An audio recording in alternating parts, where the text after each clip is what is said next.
This is Hannibal here from the HannibalTV.com with my weekly review of the points I find interesting in Dave Meltzer's Wrestling Observer newsletter.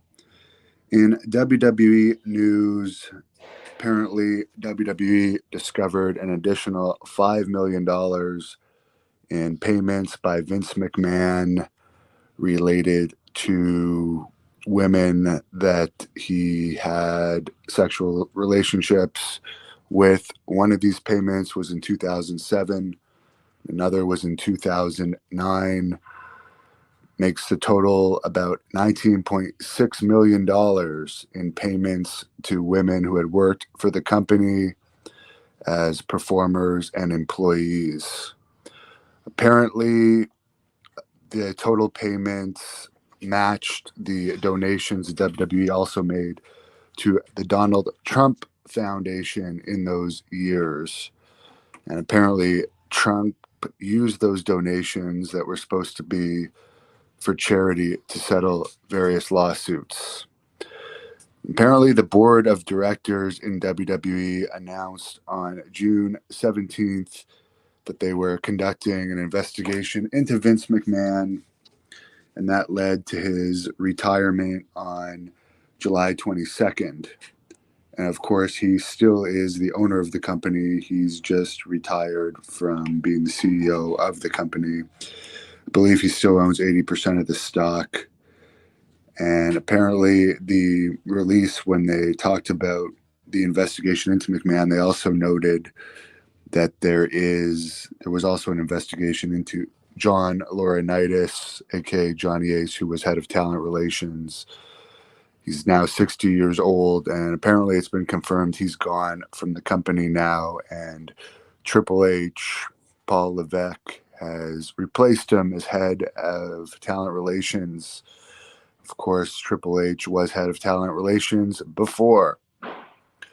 Ric Flair, who recently had his quote-unquote last match, is alleging that he passed out twice during that last match, although Flair is known to exaggerate. And Meltzer brings up, if he did legitimately pass out twice, it is pretty bad that they did not stop the match considering how old he is. But again, it's my belief that Flair often exaggerates. Goldberg appeared on Talk Is Jericho and said he's basically sick of apologizing for Bret Hart's career-ending concussion that Bret Hart says was from a kick that Goldberg did to him. He said, quote, "He's an idol to anybody and everyone and everybody who would have ever been in this business. I'm a human being like everyone else, and there was absolutely no malicious intent whatsoever. None. Zero. Does it bother me? Yeah, I'll take it to the grave. But also, I got to say, and I'm kind of at a turning point, I'm done saying I'm sorry. I've said it a million times, and I'm not going to continue to tear myself down. I'm done. I said I'm sorry. If you can't accept my apology, it is what it is. You got to move on, and I've moved on, end quote. So Goldberg and Jericho also talked about their backstage fight in WCW, and basically they felt that it was a setup done by other people trying to create heat between the two. Apparently, the latest NXT UK television tapings were canceled, and nobody was really told anything why. So there's a lot of worrying among the NXT UK crew. Kevin Cross, Killer Cross, and Scarlett have been brought back to the WWE, and apparently they're positioned as the number 2 heels on SmackDown behind Roman Reigns. Tony Khan has hired the Parker Boudreaux ex-football player who WWE was saying was going to be the next Brock Lesnar for a while there, but I don't even think he lasted a year in WWE before they released him. AEW this week did a 0.33 rating from Minneapolis for their Dynamite, Rampage, and Elevation tapings. They had 5,000 paid and they comped 600 tickets. NXT did a 0.13 rating. Raw did a 0.54 rating from Cleveland. They had 6,000 paid and comped 786 tickets. SmackDown did a 0.49 rating. Rampage did a 0.15 rating. AEW's Battle of the Belts special did a 0.15 rating as well from Grand Rapids, Michigan. 5,000 paid, 900 comps. WWE had a house show in North Charleston, South Carolina that had 3,880 fans in attendance. On August 6th, they were in North Charleston. August 7th, they were in Fayetteville, North Carolina. 2,800 total, and apparently that one was heavily papered. Judo Gene LaBelle passed away on August 9th at 89. I did post an interview with him on this channel a couple of days ago that's worth listening to. He was the inspiration of the Cliff Booth character in Quentin Tarantino's Once Upon a Time in Hollywood, which I actually liked that movie. And of course, he was the son of the Hall of Fame boxing and wrestling promoter of the Los Angeles territory. So he was part of Mike LaBelle's, who is his brother's, Los Angeles territory from 1966 to 1982. When the promotion shut down, he helped train Roddy Piper and was very close to Roddy Piper. He helped train Ronda Rousey as well. He often wrestled as the Hangman under a mask in the territory and eventually lost mask versus mask match to the Destroyer. Apparently, he was also an enforcer within the business. And by the way, thank you, Ernie Lamb, for becoming a member of the Hannibal TV. I appreciate it. All the members helped me get interviews.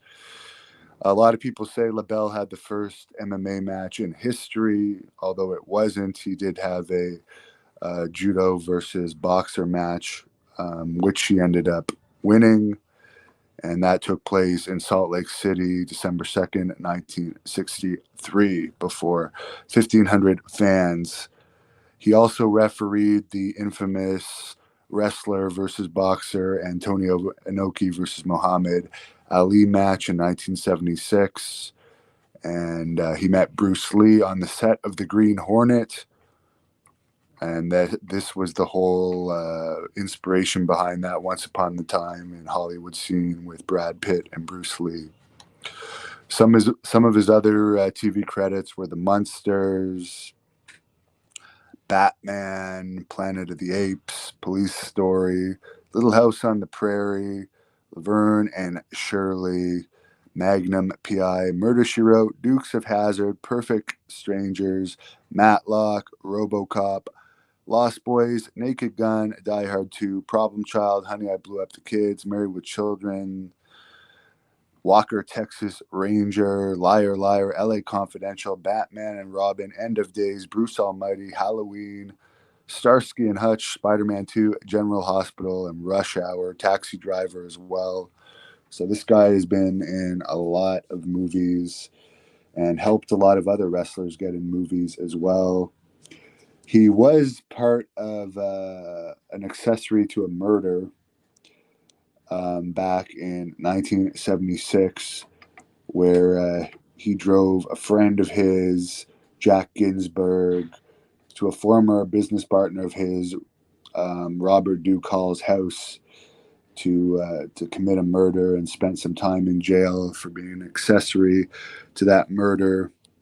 But Meltzer points out in those days, being accessory to a murder was not a big deal as far as being like blackballed or anything. And when he got out of jail, he basically just went back to doing what he was doing without much pushback.